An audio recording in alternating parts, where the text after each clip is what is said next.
bərabərsizdir. Söz əməl sözdür, fəsahətdə bərabərsizdir. Ana bir güldür, tərabətdə bərabərsizdir. Ata başımın tacıdır, təxri varım kimi.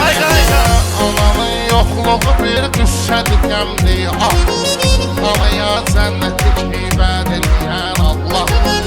Ata şahımdır mənim, gər ana şahənşahdır. Ölənəcəm bu sözüm dildə şüvarım kimidir.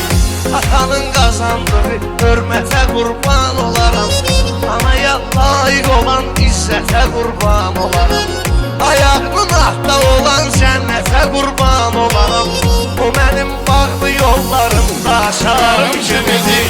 O mənim bağlı yollarımda aşarım kimidir. Qaya torpağı da öz olma diyarım kimidir.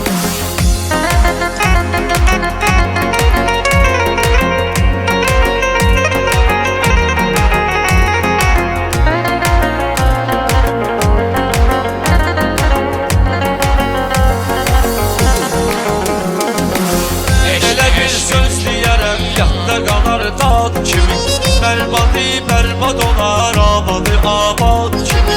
Yarım nicran, yarım sinəmi fərhad kimi. Məcnunun ahı mənim nalə izarım kimidir. Sənə lənət ola şeytan sübetdi məndi məzar. Necə oğlanların ömrün aparıb dörtdü var. Hardakı gözü yolda, gözləri yaşlı ana var. Qeyrətimizdir, arım kimidir. Əsl aşıq odur ki, yar ola dünyada yarı.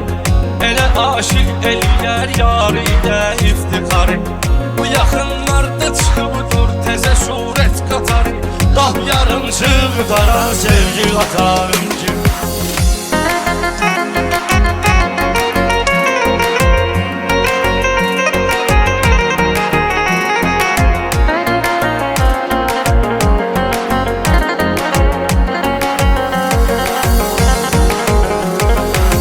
Bəxtəvər aşıq odur, arzuya qəlbən getdi.